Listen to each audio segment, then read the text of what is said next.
Penn and Teller just got fooled. Will they get fooled again? Let's meet our next act and find out. These cards become unshuffled. I'm so excited to be back. Did I fool Penn and Teller? This last time on the show, the experience was very nerve-wracking. I mean, it was tense. It says, Paul Gertner, you fooled us. Can you see that? Fortunately, the trick did not fail. But this time, it's going to take a little more than that. One of the techniques I use to come up with solutions is what I call dreamstorming. It's planting the problem in your head as you go to sleep, and your subconscious works on it. It's basically dreaming up solutions. When you wake up, ideas come up that you didn't have before. Dreamstorming.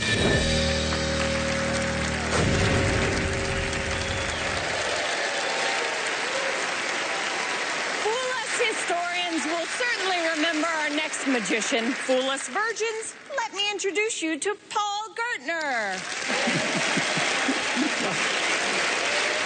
Well, Penn and Teller, it is a pleasure to be back again on Fool Us, and I'm very excited to be here this year because I get to bring my favorite magic illusion, the cups and balls. Now, I know you're very familiar with this trick because you perform it.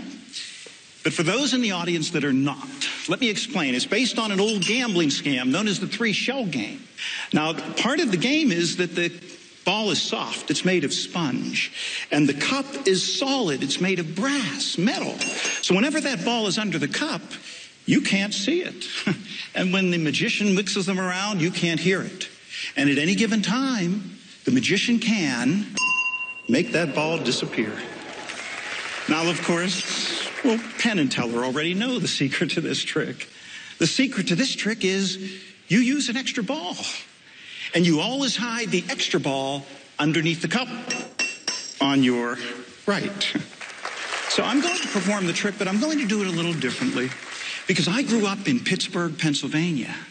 And in Pittsburgh, we manufacture steel.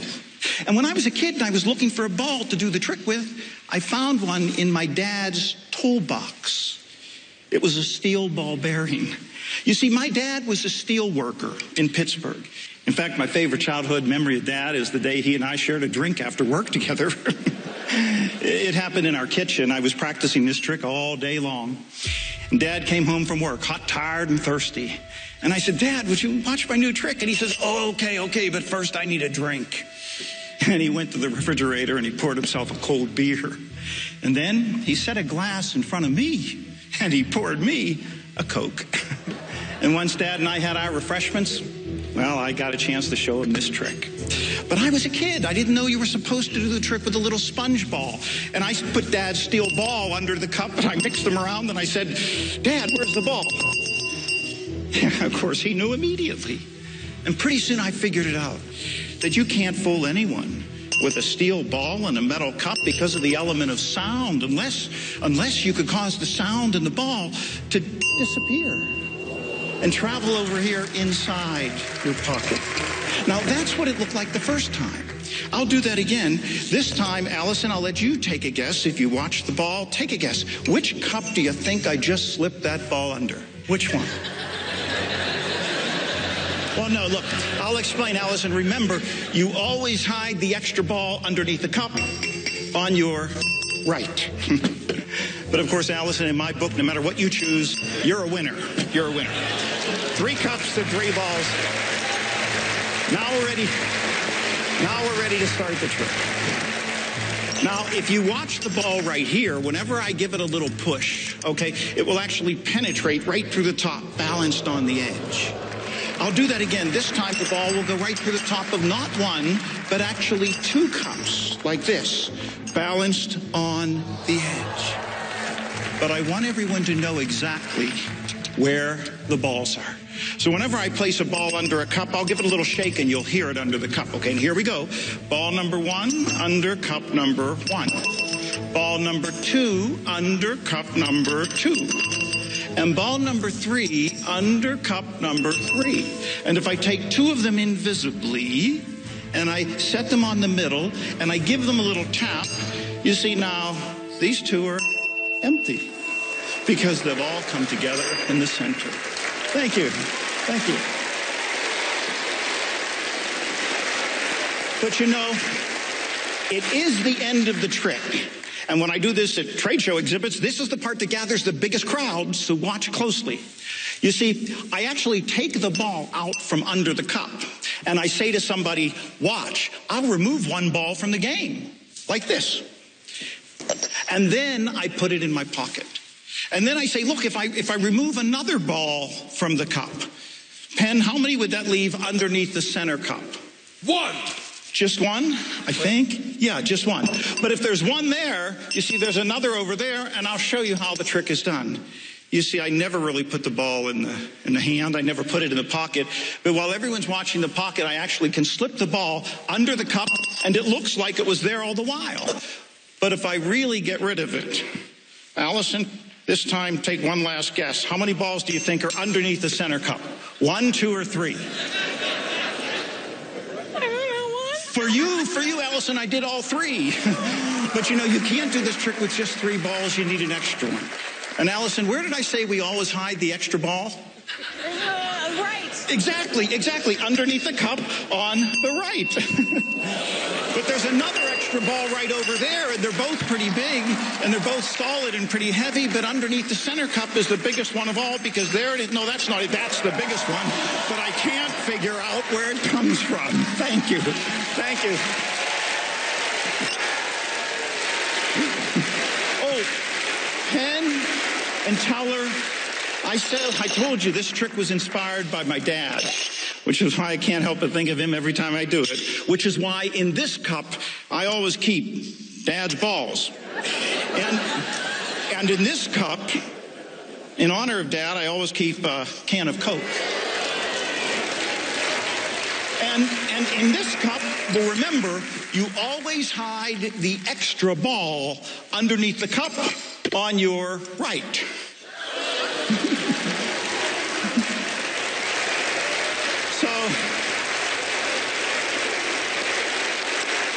So, Dad, wherever you are, here's to you.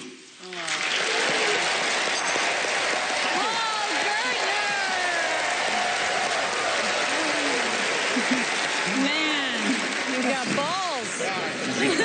For many years. Gosh, just think, like, okay, I fooled Penn and Teller. I'm done. But you just have to try it twice. Well, this was my favorite trick, yes. and it's just a treat to come and just do the cups and balls for them. Yeah. And I just couldn't do just the cups and balls. I had to throw a little kicker in.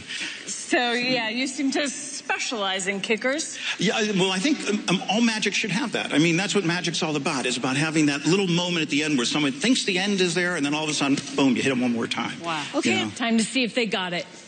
Penn, Teller, what do you think? We first heard about you, Paul, doing the cups and balls, and it's not fair to say that you're just doing the cups and balls, because for hundreds of years, maybe thousands, people have done the cups and balls, and it's always been a visual trick. And your genius is making it also an audio trick. And that is something that from the first moment I saw you do it absolutely blew my mind. Having that sound to do at the same time. But what people don't know, who don't know how the trick is done, don't know is that you found special sleights and special handlings just to deal with the sound. Yeah, if you were to write a book on this, which I imagine you will someday because it's so brilliant, you will have to have a whole separate thing on how you make the sounds come from a different place than they actually are and absolutely be beautiful like that. Also, in magic, you know that certain things are just compressible. We all know sponge balls are compressible. Mm-hmm. Indeed, almost everything else used in every magic act is compressible. We all know how to make all sorts of things look solid that are actually compressible. You cannot do that with ball bearings. And some people would say, when they know how a trick is done, that makes the glass half empty. But I think when we know how a trick is done, it makes the glass half full. Mm-hmm. Do you know that they know what Were you there talking about how you did it? I think so. I think yeah, we're talking. Okay. Yeah. Listen, it's now a tie. You get us last time, we get you this time. Season 5 kicked our asses. All right. Okay, thank you. Paul Gertner, ladies and gentlemen. Let's take a break so we can give you time to think and blink. More Fool Us when we return.